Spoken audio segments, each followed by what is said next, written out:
O livro do profeta Amós. Amós era um pastor e um fazendeiro de figos que vivia perto da fronteira entre o Reino do Norte, Israel, e o Reino do Sul, Judá.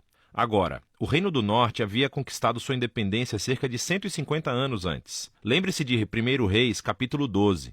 E estava sendo governado por Jeroboão II, um líder militar de sucesso. Ele ganhou muitas batalhas e novos territórios para Israel e gerou muita riqueza.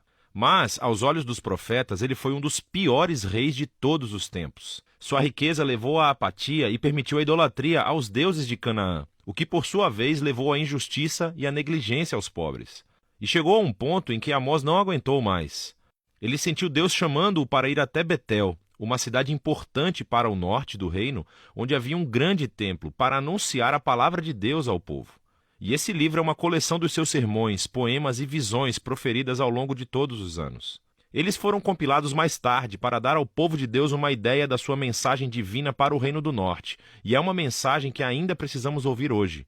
O livro tem um conceito bastante claro. Os capítulos 1 e 2 são uma série de mensagens para as nações e para Israel. Os capítulos de 3 a 6 são uma coleção de poemas que expressam a mensagem de Amós ao povo de Israel e aos seus líderes. E os capítulos 7 a 9 contêm uma série de visões que Amós teve e que descrevem o juízo que Deus irá trazer sobre Israel. Vamos nos aprofundar. O livro começa com uma série de poemas curtos que acusam todos os vizinhos de Israel de violência e injustiça. E isso é meio estranho porque a frase de abertura do livro dizia que Amós falaria contra Israel, mas veja como isso funciona. À medida que Amós nomeia todas as nações vizinhas, você pode olhar no mapa e observar que ele está criando um círculo. E quando ele termina, Israel está no centro, como um alvo na mira.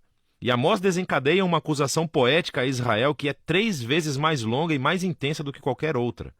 Ele acusa os ricos de Israel de ignorarem os pobres e permitirem graves injustiças no seu país. Especificamente, eles permitem que os pobres sejam vendidos em escravidão por dívida e, em seguida, negam representação jurídica para essas pessoas. E, Amós pergunta, é essa a família que uma vez foi negada a justiça e escravizada no Egito? A família que Deus resgatou da opressão e escravidão?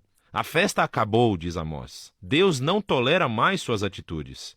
E então, a abertura da próxima sessão explica o porquê. Deus diz, eu escolhi você, Israel, dentre todas as famílias da terra. Isso é uma alusão a Gênesis 12, como Deus chamou a família de Abraão para se tornar a bênção de Deus para todas as nações. E então Deus diz, e é por isso que eu irei puni-los por todo o seu pecado. Israel tinha um grande chamado e uma grande responsabilidade.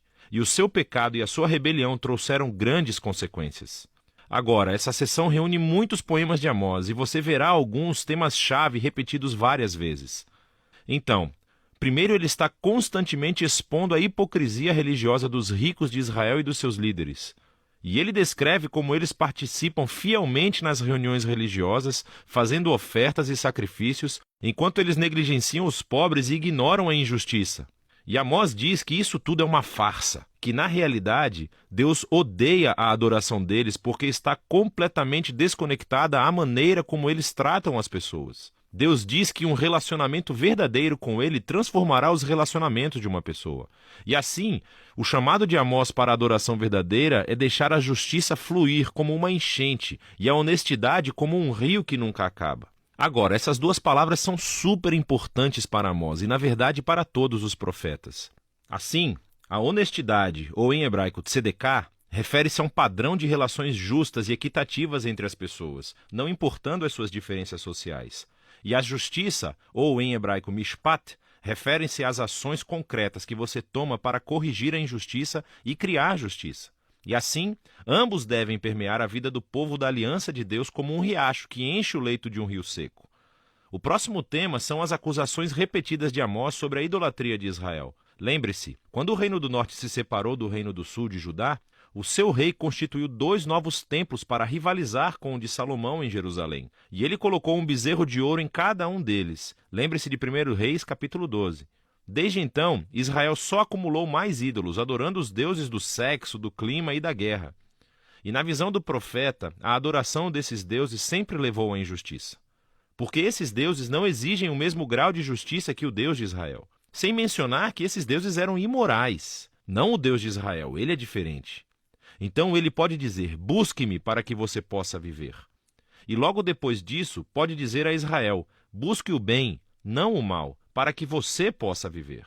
Então, a verdadeira adoração ao Deus Criador de Israel é sinônimo com fazer o bem, com generosidade e com justiça.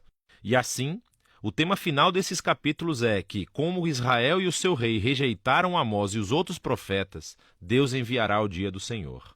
E isso é um ato de justiça grande e terrível contra Israel. E especificamente, Amós diz que uma nação poderosa virá e irá conquistar e dizimar as suas cidades e levará as pessoas para o exílio.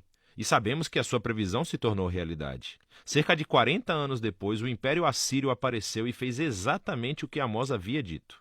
O livro termina com uma série de visões que Amós teve e são representações simbólicas do dia do Senhor vindouro. Então ele vê Israel devastado por um grande exército de gafanhotos, e depois por um fogo escaldante, e em seguida repleto de frutas podres. E na visão final, Amós vê Deus batendo violentamente nos pilares do grande templo de Israel em Betel, e todo o edifício desmoronando. É uma imagem da justiça de Deus sobre os líderes e os deuses de Israel, que o seu fim chegou. Mas, de repente, no último parágrafo, temos um vislumbre de esperança. Ele pega nessa imagem de Israel como um prédio destruído. E diz que Deus, a partir das ruínas, um dia, ele irá restaurar a casa de Davi. E, em outras palavras, ele trará o futuro rei messiânico da linhagem de Davi e irá reconstruir a família do povo de Deus. O que, surpreendentemente, significa que irá incluir pessoas de todas as nações. Naquele dia, toda a devastação causada pelo pecado de Israel e pelo julgamento de Deus será revertida. Agora, esse último parágrafo é muito importante. É o único sinal de esperança do outro lado do julgamento. E isso nos ajuda a ver como esse livro explora a relação entre a justiça de Deus e a sua misericórdia. Se Deus é bom, ele tem que enfrentar e julgar o mal entre Israel e as nações. Mas os seus propósitos a longo prazo são de restaurar o mundo e construir uma nova família da aliança. E assim, através das palavras de Amós, ainda hoje ouvimos o seu chamado. Devemos aprender com a hipocrisia e o desastre de Israel e abraçar uma verdadeira adoração a esse Deus que deve sempre levar à justiça e ao amor ao próximo. E é disso que se trata o livro de Amós.